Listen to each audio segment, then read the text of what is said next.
How many of you have made a checklist? You have made a chore list for your kids, and then you sit down and tell your husband, I can't even sit down and have dinner with you because I just don't have time. Well, today we have Lissa Figgins, and she is a specialist on how to manage your time. Her business is called Redeem Her Time. Hi, Lissa. Hey, Connie, this is going to be really fun because time is one of those things. I say it's the great equalizer because we all get the same number of hours, regardless of how much we want more.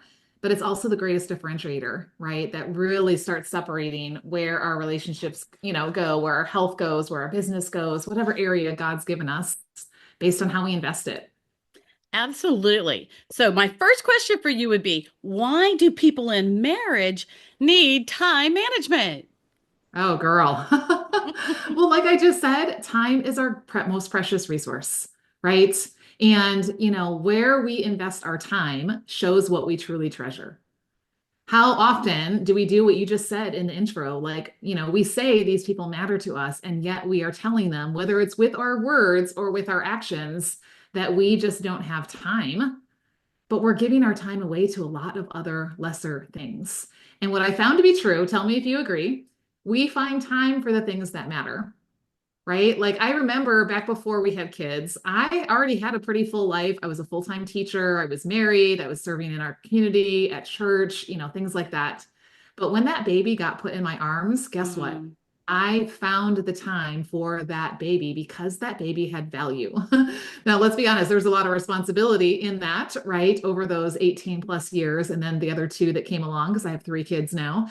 But you make time for what matters. And so often, we start off marriage, right? It's just the two of you. And so it's really easy to have time for each other. But then the career comes on, or the house projects come on, or the kids come on, and then the grandkids and the business and the ministry. And suddenly these things that we say matter aren't getting our time. And then we wonder why those relationships are stagnant or maybe sometimes going backwards or just, not what we would like them to be. So time is that most precious resource we have. And that's why we really need to pay attention to our not only the time we have, but how we're investing it.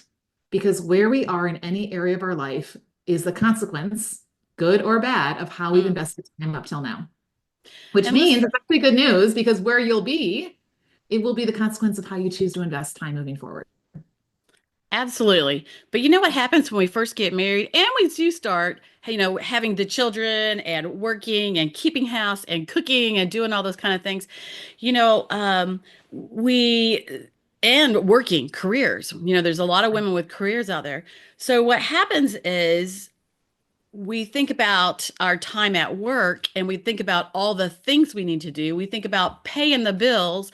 And then we, like you said, we start to forget about relationships and what is the one most important thing. And I think that's what happens is the relationships start to get pushed away. I know, Lisa, even for me, as I began this business about 4 years ago, and I started learning all kinds of stuff online and how to market and how to record and how to do all these different things, I became very engrossed in it. And I think often we become engrossed in our jobs.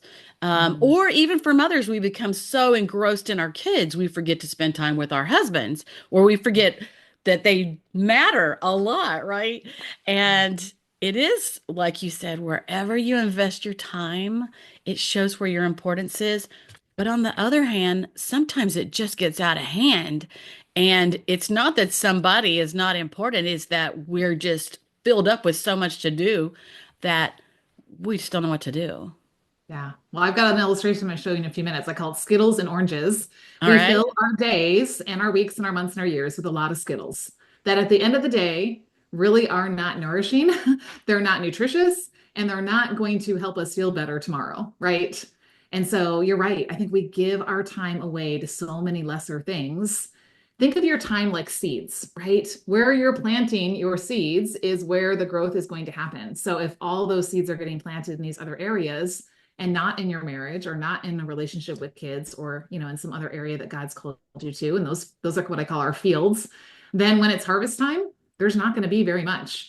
But we can't be surprised. It's simply the law of the harvest, right? We reap what we sow. And there really is a whole lot more. I have actually have a whole training I recently did on the 7 laws of the harvest because it has everything to do with our time and what I call our ROTI, our return on time invested. So this is why this is such an important conversation to be having today. Well, I mentioned earlier, do you ever pay attention to personality styles and how they handle time differently? Hmm. What are some examples of that for people that you've worked with? Yeah. Well, it's interesting. I actually did a little series about a year ago where we were talking about habits. Habits are things that we like do on repeat, right? So things that we're intentionally giving time to. And of course, we want them to be ones moving us in the right direction of the where we want to be, not away from it. But habits do work both ways. And one of the conversations we had that came out was that we all have like what we called different motivation styles. Hmm. Some people were motivated by external things, by other people. So they would show up to work out. So let's say, for example, working out is the goal. They would show up at the gym because there were other people there at the class, or they were meeting their friend, or maybe they were thinking about the trip they were going on that summer. And so that was like their incentive to be working out in the meantime was because of how it was impacting somebody else. Some people are really motivated by information. So I have one friend who like she knows so much about health and wellness and all the stats and all the numbers and facts and things like that. So that's what gets her to the gym or gets her out for a walk because she's thinking about all the facts, right? Then we have people who it's really just a matter of like the kind of person they want to be. I want to be a healthy person. I want to be an active person. I want to be. And so that's what drives them to put time into that. And then there are people like me who are simply what I call doers. And like when I have a system and a routine and a schedule, then it's like I would rather stick to it than not.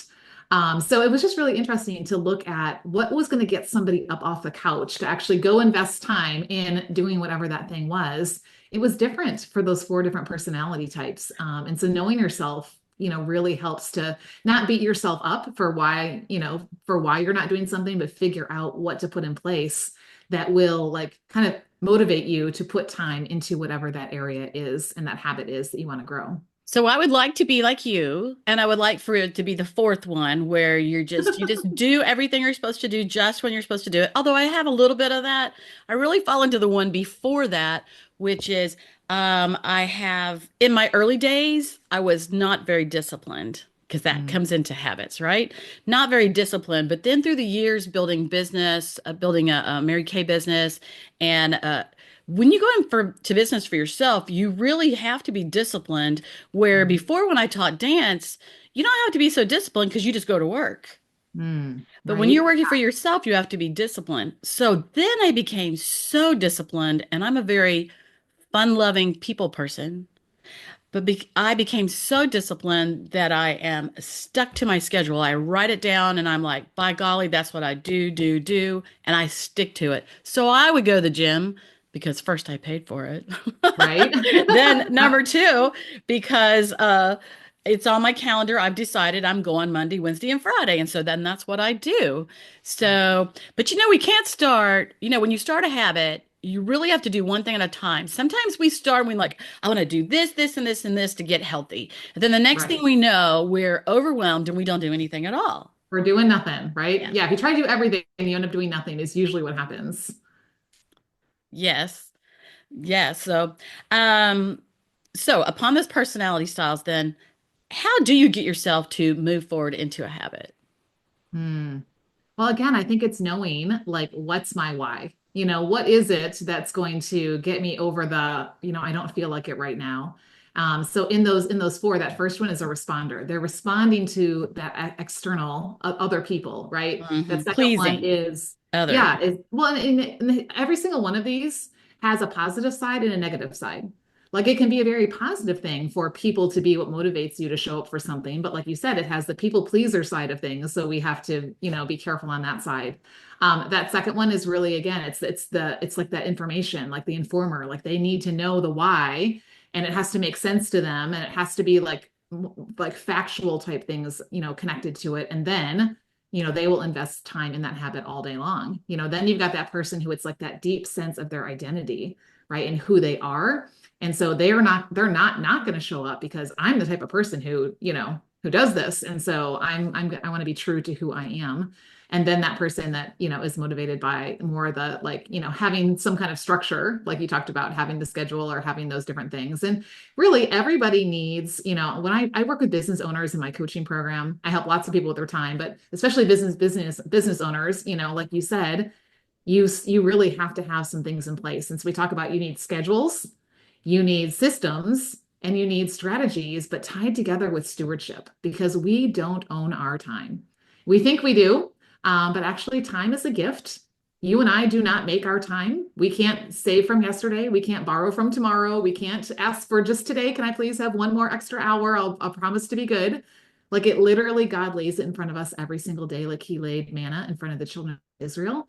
And we have to trust that, that He knows what's enough. And our job is to steward it. It's to take what's been given to us and invest it in order to grow what it is that He's entrusted to us, whether it's our family, our marriage, our business, our faith walk, our health, these fields that we're called to tend. And whenever we say yes to one thing, we say no to something else. Mm. Last night we were sitting on the couch and my husband was, his phone started buzzing, and it was a granddaughter who wanted him to come to a banquet that she was involved in. And so, but it was on a night that he already had a 2.5 hour music rehearsal that we go to. And so then normally we would always go to exactly what we said. But, he wanted to please the granddaughter. So he went on for, I don't know, maybe 15, 20 minutes probably trying to make up his mind because he didn't want to tell her no, you know. But when you say yes to one thing, you have to say no to something else, especially if you keep a busy schedule. Sometimes you're just saying no to your downtime, and you even have to, hold on to that time that you set aside for yourself. But we usually put ourselves aside first before Exactly. anyone else. Yes, So, that saying no or knowing, having the discernment of when to say yes and when to say no is definitely a struggle because whether you're a people pleaser or not, we want to be able to, serve and help and be part of these different things that are coming. And so I talk about a lot how we have to discern, is this a divine invitation? Like, is this something God has called me to? And, this is where I'm supposed to invest my time, or is this a detouring distraction? Something that's just going to, kind of take me off, get me off in the weeds or off in left field or some other place, and actually take time away from those fields that I am called to tend and nurture. well, and the reason I'm talking about this with you today, Lisa, is because I'm going to keep calling you Lisa, Lissa. All good. The reason we're talking about this today is because when it comes to families, time is of the essence. And Mm. for if you're working outside the home and is giving your time away from home and you have to have someone else watch your kids, you've got to pick up kids at school, drop them off places. There's dinner to be made. There's all these different things within the family. And if we don't manage our time well, then we do fall away from those relationships that are most important to us. And it's like you said, we think we own our time, but we really don't because we are never promised tomorrow. Now, we don't want to be thinking about that. But Right. what if today was our last day? What Mm. would we want to be doing? And I have to say, I think it would be something to do with relationships, encouraging someone, helping someone, lifting someone up. Suddenly, nothing would really matter anymore. So, when it Yeah. comes to relationships, let's look. Could you give us some tips for that everyday mom, that working mom? And there's men who listen to this too. Hey, time is time, right? Right. Could you give us some tips on managing? Is that the right words, managing our time? Yeah, well, actually, I mean, I kind of say this tongue in cheek. I teach people to unmanage their time because manage literally means to keep contained or controlled, right? To keep under control or contained. Yes. You tell me how long that works for like 3.2 seconds, right? You get everything just lined up, you get all your people in place, and then something happens or something goes out of whack or something, you get a phone call or you get a text or whatever, and all of a sudden Yes. plans went out the window. So I think that managing time, and if you see my hands, for those of you watching the video, it's very, very what I can do and what I can keep under my control. It's very hands down. Watch the manager at a fast food restaurant. They are running around in the background trying to keep everybody in place and keep everybody happy. And by the end of their shift, they're exhausted and they That's go to bed moms. exhausted. Yeah, right. I'm like, this is like what a mom's like. It's like she's like the Mhm. manager at a fast food restaurant. She goes to bed exhausted and gets up and does it the next day. She's trying to just keep everything under control, right? Instead, when we steward something, that means that I receive it because it doesn't belong, I'm not the one who created it, right? So I'm receiving it. And then my job is to invest it on behalf of the owner, to invest it in a way that's going to bring back, more than I put in. It's going to bring back bigger results. No farmer goes out into their field and puts one little corn kernel in the ground and expects one kernel of corn. And That's the walks beauty. away. Yeah, nobody would want to be farmers, right? Like when they invest something in the ground, it comes back more, right? That's one of the laws of the harvest is that we reap more than we sow. And so this is why time investment is like literally the foundation of everything, especially in relationships, whether it's in our marriage or whether it's in our families or, in these other areas that we're called to. So here's the thing. We run around all day saying, I don't have time. I mean, you even shared that in your little illustration in the beginning, right? Like, how often do we say some version of it? Like, I don't have time. There's never enough time. If I had time, if only I Mm. had time. When the kids grow up, I'll have time. You and I had this conversation before we hit record. For those of you with young kids at home, you are busy now in a more physical way because you are very hands-on. Just wait till they all leave the house. You're going to be busy in a mental way because you're thinking about all the, adulting decisions they're making and, what's happening where they are. So, anyway, we can't change the amount of time we get, right? But we can change the value of what we get out of it by deciding what we do with it. And I truly believe we only have two choices. We can either invest our time, Mhm. which means there is going to be a return on that, or we can waste it.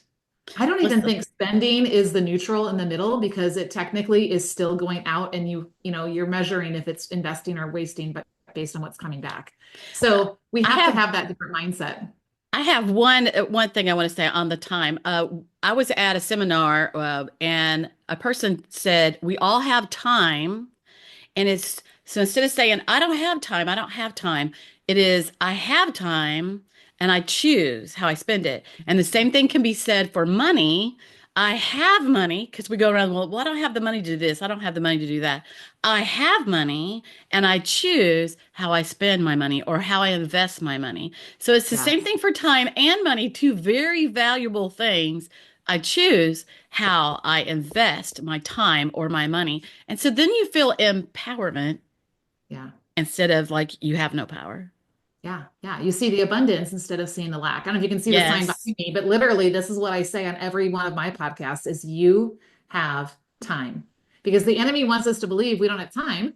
Then we're just going in circles, busy and distracted, not really doing much of anything that's going to really make an impact. We're just trying to get through the day. We're just trying to get, our check boxes done and things like that. And so we have to shift our belief from I don't have time to I do have time. And I'm going to give your audience right now a test.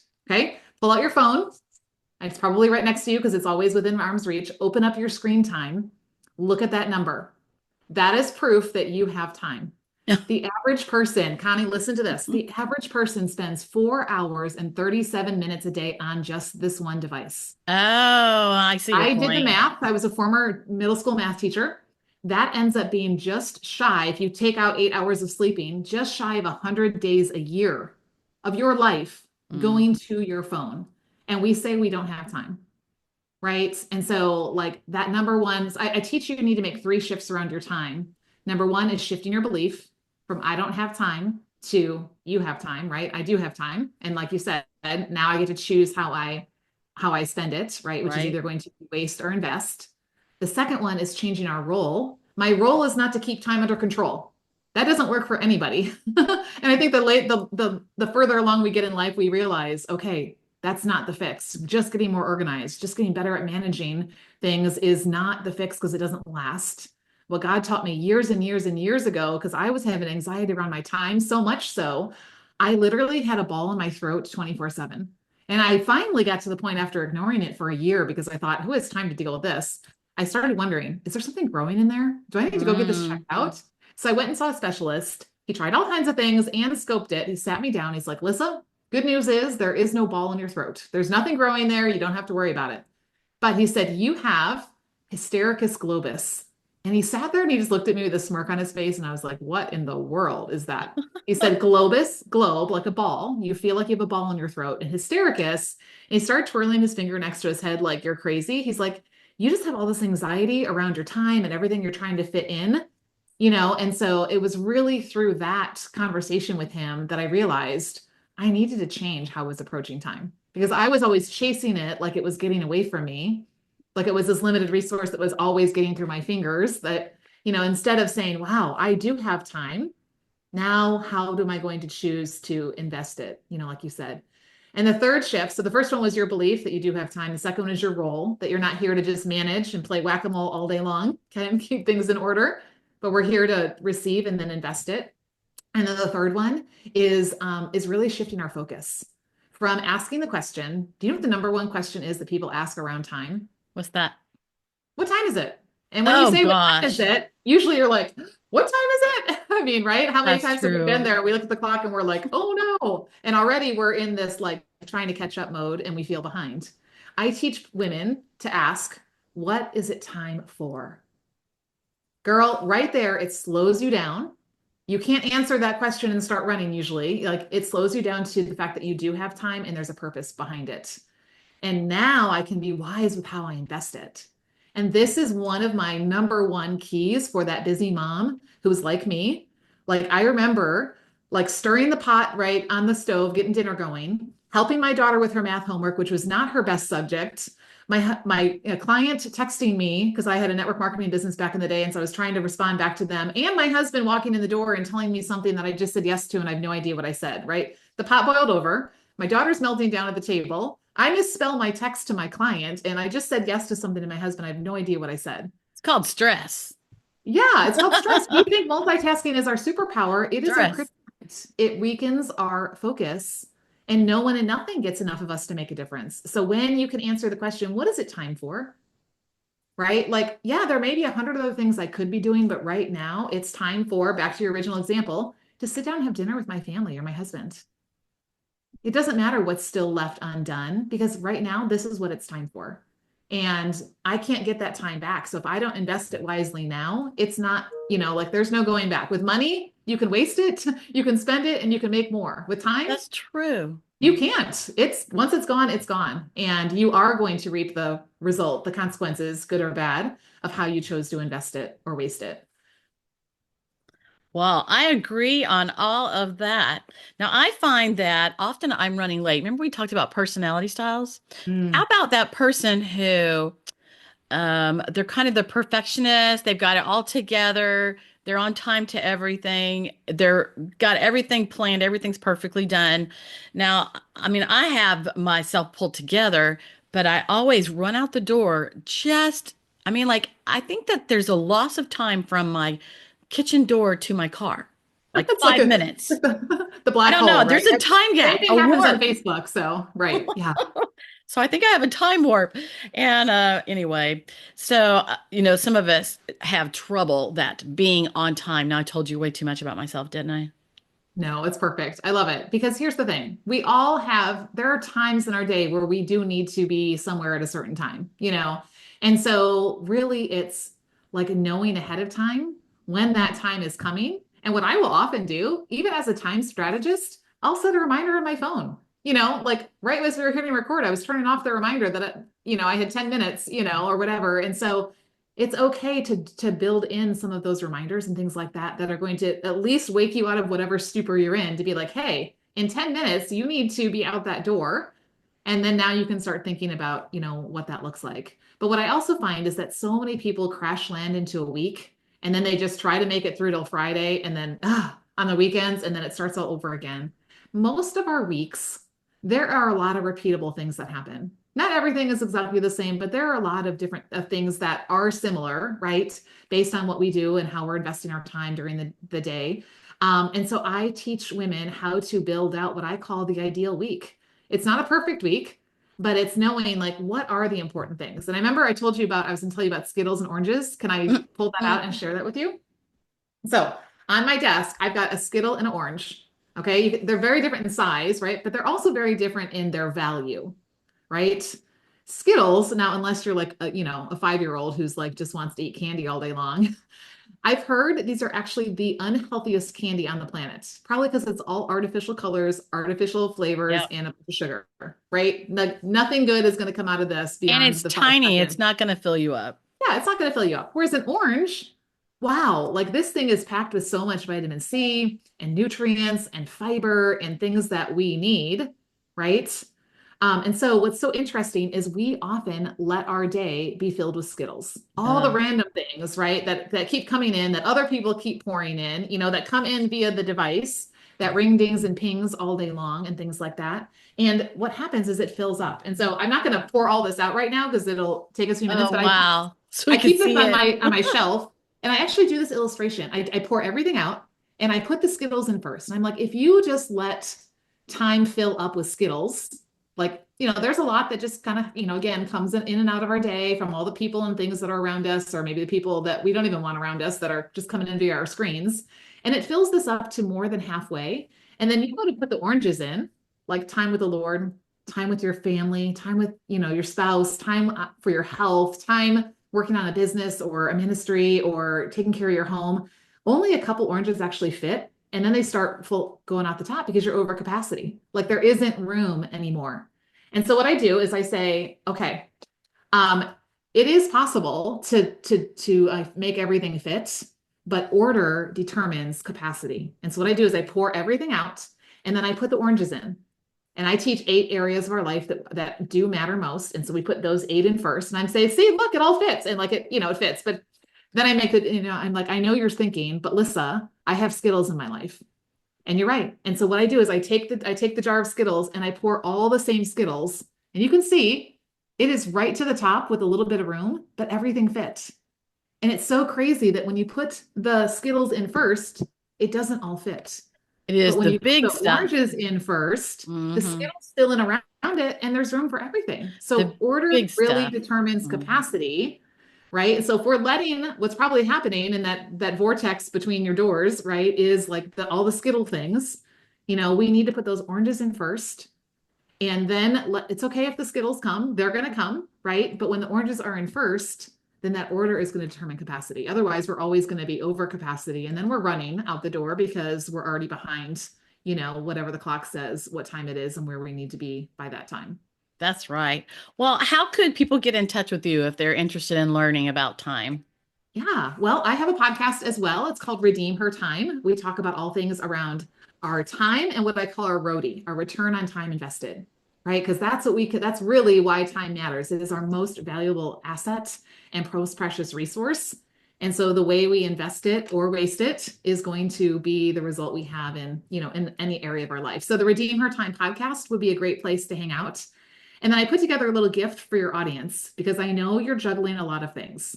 I remember life, when there were kids under my roof, and I still have to do the same thing when it's just me and my husband and my dogs, and that is creating balance, right? And so what I teach about balance, and I'll share with you what I'm going to give your audience here in a minute. I teach that balance is not a noun. It's not about finding that exact place where everything is even Steven, right? Think of the scales, right? If I put two things on this side, I got to put two things on this side to keep it level.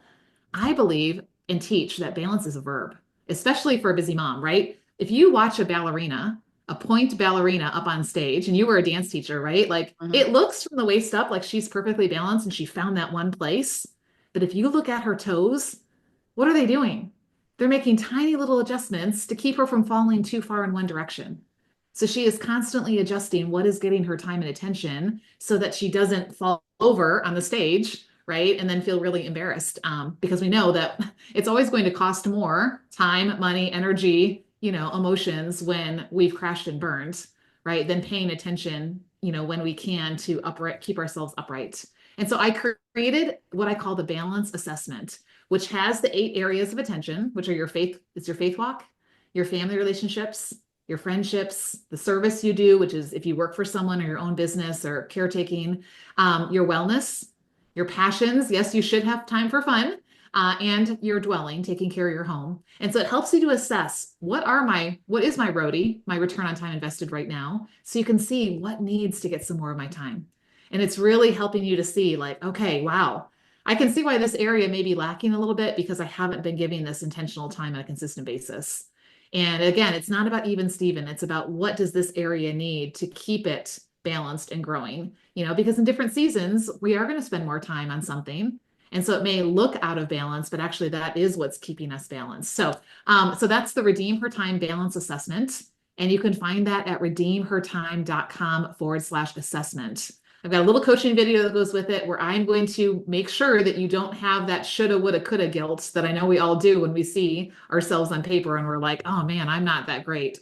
Because really, it's just about knowing where you are, and that helps you know where to invest your time so that that area will grow to where you want it to be. And if you can get a hold on your time, you can manage many other things. And what Lissa said was put the oranges in first, Yeah. because if you put the Skittles in first, then it's going to fill up with a bunch of junk and you're going to feel like you didn't have anything done all day. And I think that's one of the biggest frustrations for people who really do want to do great with their relationships, get things done in their home, get things done in their business and in their work. And go have lunch with a friend, right? And Yes. I mean, I'm speaking for myself because I also do that where I do put in my oranges, but then sometimes I sit on them and I keep working on them till they're starting to get rotten. Right. uh, anyway, just we stick with one thing too long, and what I hear from you is uh, purpose, Yeah. evaluating, thinking about it, and using your time on purpose instead of letting your time run you. Yeah. I talk about living by design versus living by default because That's here's the right. truth. There has never been a minute of your life that didn't get filled with something. And if you didn't intentionally choose what it was getting filled with, someone or something else did for you, right? That's living by default. It's like kind of whatever comes, that's going to be the Skittle way of life, right? We live by design and intention and purpose, like you said. That's the orange way of living. I'm putting the oranges in first, and I can still enjoy some Skittles. They're still in there, but they're not taking over and taking away from those important things that matter. Well, my name is Connie Durham. I'm the host of The Extraordinary Marriage. And as you've listened to Lissa, connect with her if you're having challenges with that time. And then on the other hand, if you are having trouble with time with your spouse, you're probably going to find that there's a disconnect between you. And I have also a gift. It's called The Chemistry of Lasting Love. And it has a guide in there and something that you can sit down together. It has audio recordings where you can learn what your spouse needs most from you. So it might be time. It might be your spouse. Remember those love languages? It might be time, but it might be doing something new. And you have to kind of figure that out individually. So grab that, The Chemistry of Lasting Love. Thank you, Lissa, for being with me today. And Thanks, hopefully we can do Connie. some together again. Yeah, thank you so much. I just want to remind your audience as we're leaving, you have time, right? Now your choice is how are you going to invest that?